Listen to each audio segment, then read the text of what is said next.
Let's kick it! Hi, this is Stephanie McAuliffe, author of The Message in the Bottle, and today I'm here kicking it with Doree. Welcome to the Kicking It with Doree show. This is your host, Doree Allen-Nieves, and today I'm here talking with my guest, Stephanie McAuliffe. Just before Hurricane Sandy in October 2012, Stephanie's world was turned upside down when her husband entered rehab for alcoholism. That was a turning point to climbing out from the devastating effects of living with this disease. Stephanie now helps women free themselves of the madness of living with an alcoholic to finding hope, peace, and joy. She believes that there should be no shame in giving a voice to our stories and is an example that in voicing them, we can finally break free. She is a living testament that we can heal and clear the energy passed from prior generations, breaking the cycle of silence and shame, and in the process, uncover the greatness of who we are meant to be. That's awesome. That just lets me know this is going to be an awesome show, Stephanie. Welcome to the show. Thank you, Doree, so much. It is such a pleasure to be here talking with you this morning. Awesome. And I know that myself included, we're all going to learn something from you today.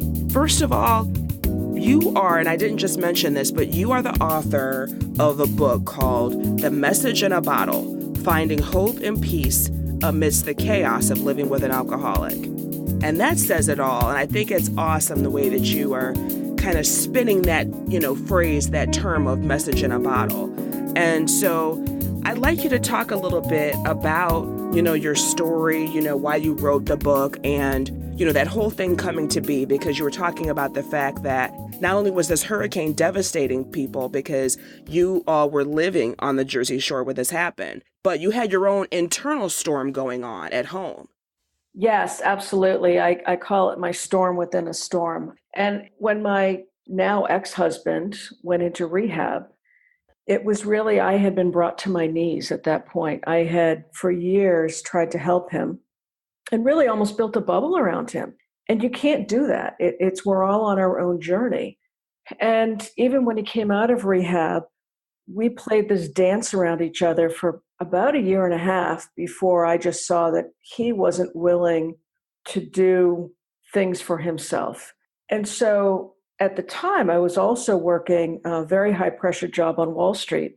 So I had chaos at work, I had chaos at home, and I made the conscious decision that I would stay in work because that was a known and take care of really healing myself from my personal perspective. And continued to work for a while. And then the idea came to write the book. I knew I had grown up around alcoholism. It runs, 4 generations back at least for the women in my family who have been affected by living with an alcoholic. And when I started to write my book, I really understood a lot of the why some of the women in my family had made the decisions that they did. And really how deeply devastating the effect can be on us. Now, and I don't know if you've grown up around this, but in my family, there was kind of the unwritten rule of we don't talk about these things.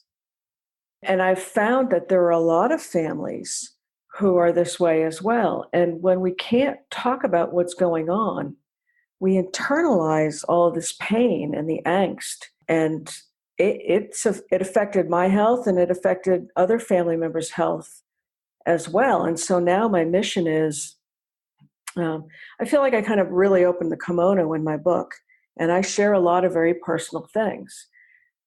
But we need to start talking about what's going on. And I think it's especially important for girls and young women to feel like they have someone they can talk to about these things, because otherwise we just perpetuate the silence. I agree.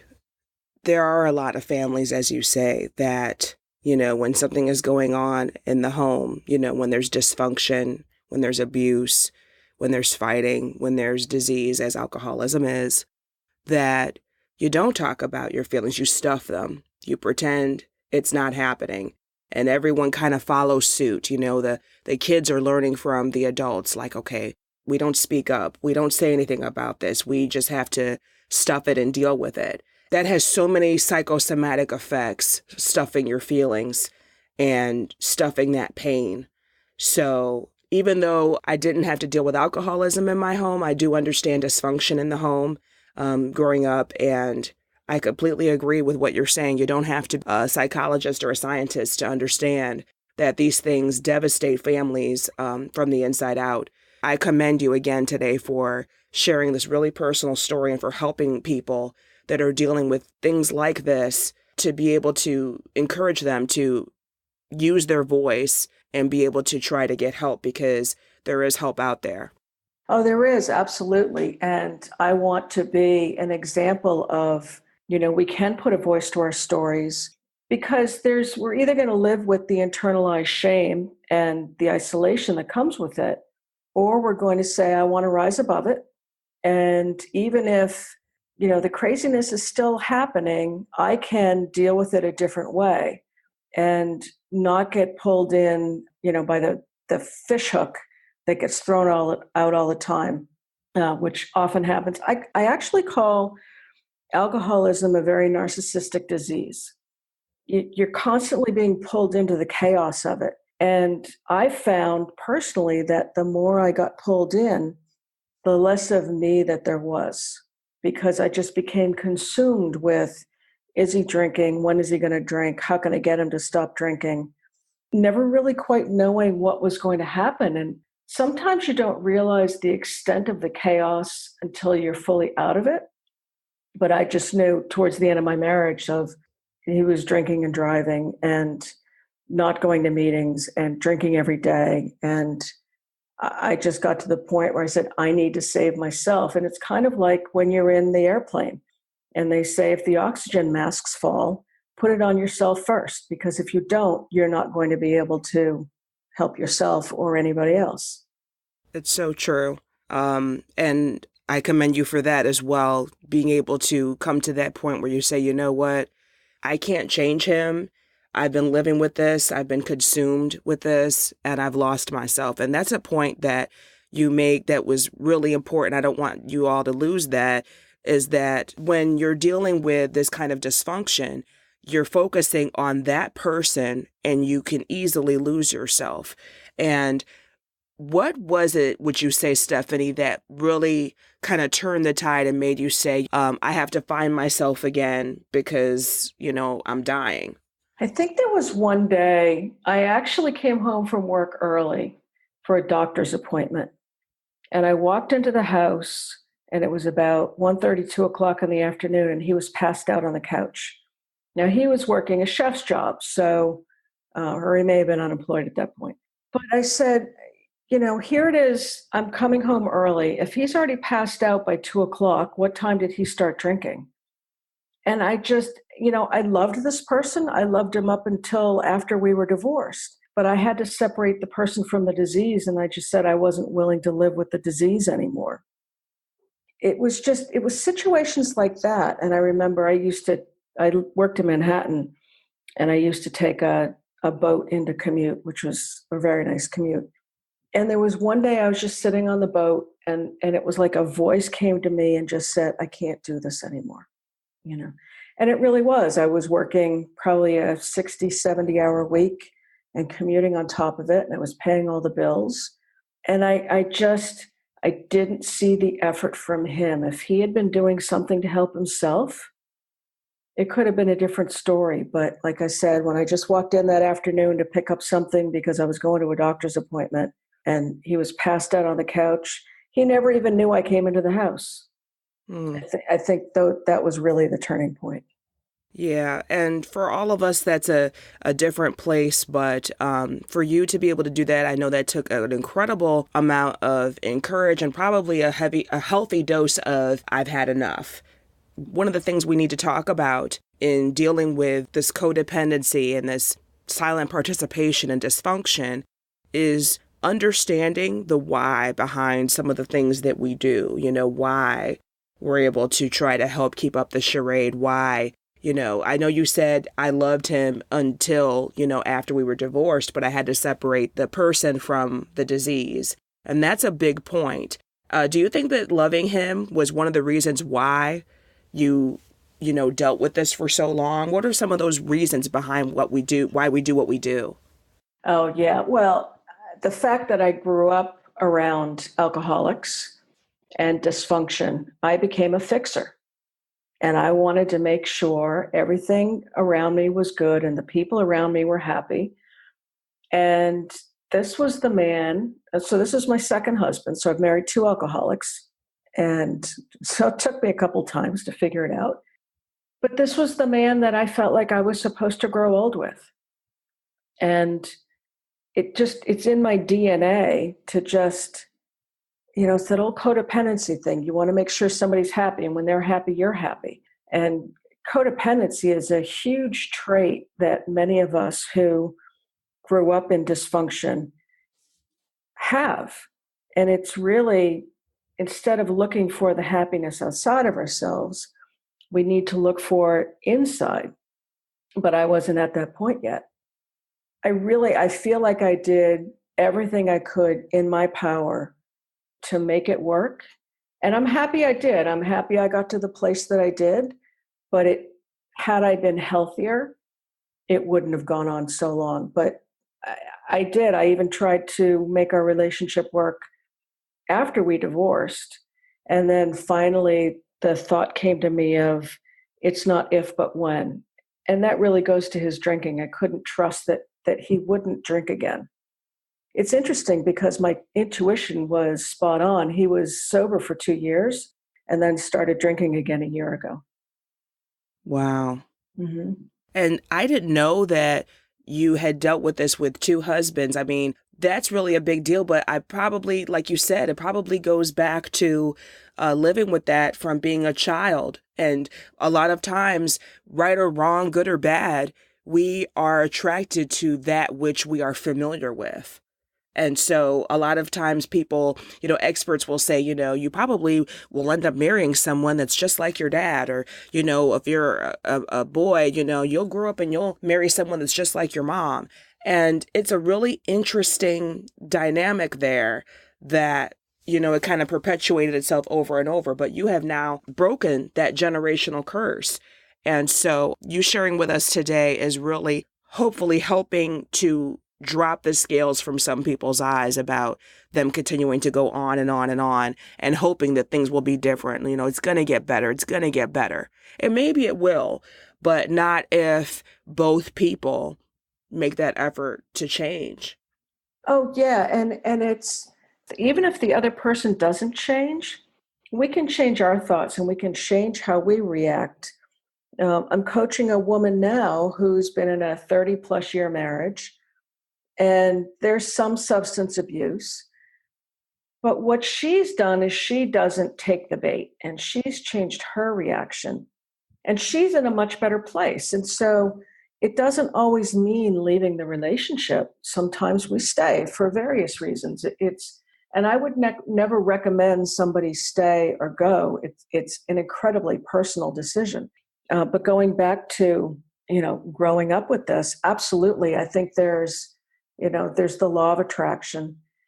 Some people agree with it, some people don't. But I think there is absolutely an energy that we send out that attracts people who are like-minded. And there are things that we'll do that our mother did and that our grandmother did and that our great-grandmother did that we don't even really fully understand why they did some of those things. It's almost like just ingrained in us. And yes, it takes a conscious effort to break the cycle and say, yes, I do need to talk about this. And yes, I do want to heal, and making that conscious decision, because personally, I walked around numb for many, many years. I mean, I kind of went through the motions of life, and I had a great job on Wall Street, nice house. And so from the outside, everything looked great, and inside was a whole nother story. Yeah, numbing the pain. When it comes to people with alcoholism, they numb the pain with drinks, but the people that are around them that love them and care for them are numbing the pain in other ways. And so that's a great point. The next thing that I want to talk with you about, another concept that's related to all of this, is about acceptance. You have this really great thing that you would like to point out, which is that acceptance doesn't mean agreement. Absolutely. There are a lot of things that have happened in my life that I don't like. And I've grown, I've made mistakes. I felt like I wasn't supported in certain situations. And I feel like for me, I can either accept it or I don't have to agree with what happened. I don't agree that I was abused, agree with that I was abused as a young child. I don't agree with, the things that I did to numb my own pain. But that was part of what's brought me to this exact place here today. And that's why I say acceptance doesn't mean agreement. If I can accept the situation for what it was, learn the lesson that was presented to me, then I can say, okay, I wasn't perfect. They weren't perfect. I mean, we're all trying to do the best that we can with what we have at the time. There have been many times where I used a current day perspective on something that had happened in the past. And that's like being a Monday morning quarterback, and that doesn't do anybody any good. So the acceptance doesn't mean agreement has been very powerful for me because I've accepted everything that's happened, whether I like it or not, but I've let go of that old energy that I carried within me for so long. And that's been incredibly freeing. Absolutely. I think that's a great concept. I think people need to sit with that because a lot of times when we talk about things like acceptance and agreement and that they don't necessarily go together, another topic that I can fit that with is forgiveness, because just because you forgive someone doesn't mean that you're saying, that's cool that you did that and I'm okay with it and, you weren't wrong and just go ahead and everything is okay now. Forgiveness is not that. Forgiveness is for you. It's not necessarily for that other person. It's for you so that you can move on. And so what is your experience with all of this and how does forgiveness fit into what you are, what we're talking about today with this whole experience? Oh, forgiveness and self-forgiveness have been huge for me. And I actually have chapters on both of those in my book. And forgiveness was really looking at why people did what they did. For instance, my grandmother was married to a really nasty alcoholic for 32 years. And she couldn't go back home because her father, she had a situation at home with her parents. They didn't necessarily support my mother and her brother well. But then when I had things happening with me, my grandmother was my protector. And so it's really looking at why people did some of what they did and looking at how they may have come to making those decisions. And they it's kind of, they are what they are, but it really is getting to understanding the why and then letting it go. My mother remarried her second husband, and at the time I hated it. But I understand that she wasn't able to support us on her own, and she was doing it for the family. I now understand that. Back when I was 16, I didn't. So it's looking back at why the people made the decisions, just sitting with they were doing the best they could at the time. And then again, it's letting go of the judgment and letting go of that energy for them, because if I sit in judgment, I'm really looking and finding something at myself that I don't like. But it's all about letting go of that negative energy.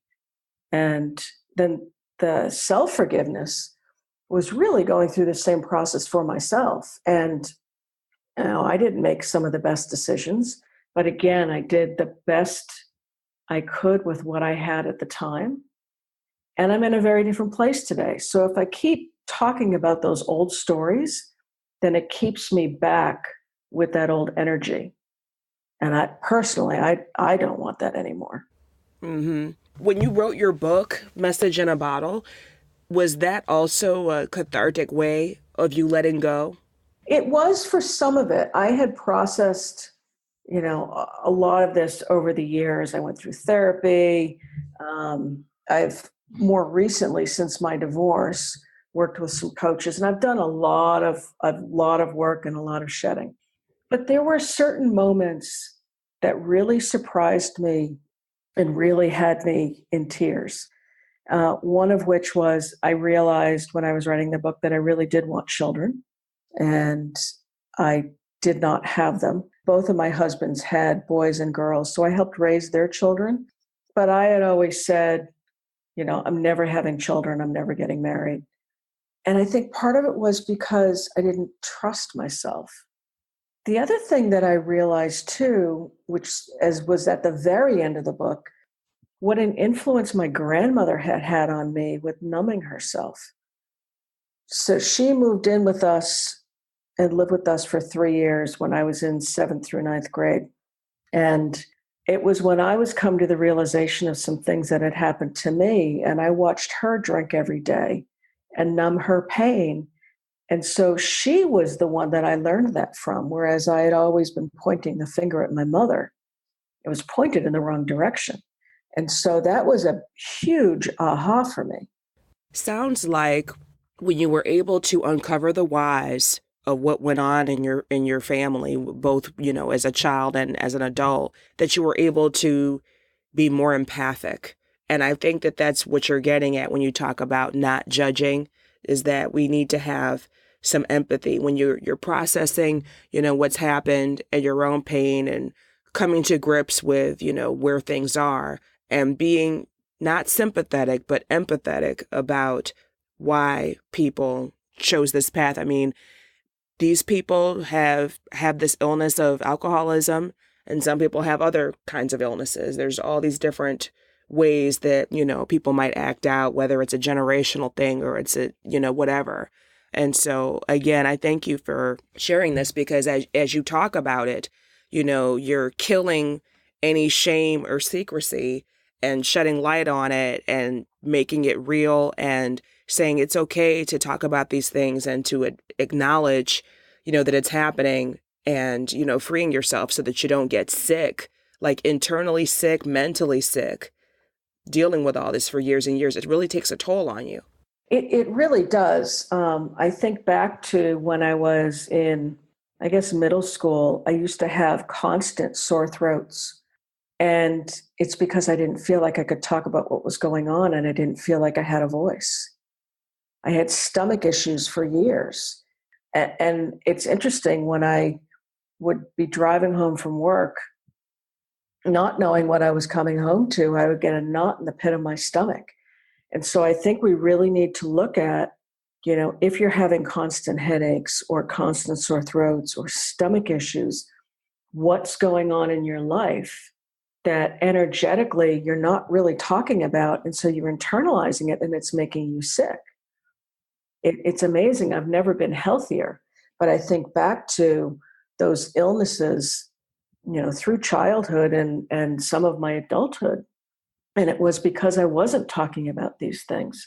But your other point too about empathy, absolutely. Because I look at people now, and if you follow A Course in Miracles, there's love and there's fear. And a lot of times people are acting out because of fear. And what they're doing has absolutely nothing to do with you. You may be, the recipient of some of the actions, but it's their own fear of something happening or not happening that they're reacting to. And, we're a society where, on Facebook, we present a facade of ourselves. And I think social media has been great, but in some senses, social media has isolated us even more. So we really need to find the empathy for the people who are struggling, but then forgive ourselves for our decisions and start having conversations so we can release this negative energy that we're just, I almost felt like I was going to explode at one point, and that's not good for anybody. Well, I'm glad that we're talking about it today. Very, very inspirational story. Quite often when we're brought to our knees is when we deal with a situation. And I want to help people give a voice to their stories before they get to that point of feeling like I just can't do this anymore. And I know that, there is a lot of shame and isolation with this disease, but we've got one shot at this life, and we are all worthy to live and claim the joy that I think is our birthright. I agree. So live with joy, talk with people, and if you need it, I would, and I'm sure Stephanie would encourage you to get help. Yes, absolutely. And I coach women who are living with this and dealing with it, and actually help them rise above the situation. So Stephanie, tell everyone where they can reach you.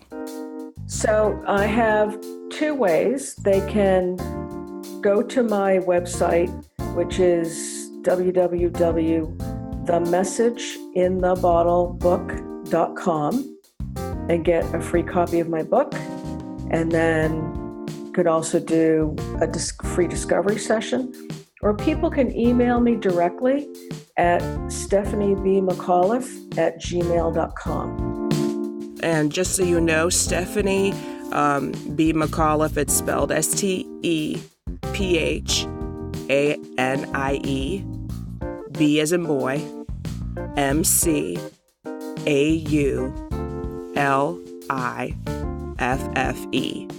Stephanie B. McAuliffe at gmail.com. And we will link to these things in the show notes so that everyone can reach you. Like I said, this has been a great show. I'm really inspired by your story and the message that you're sharing. I don't think we've ever talked about alcoholism on this show in the 2 years that we've been on. And so I appreciate you, Stephanie, and my best wishes to you and your family.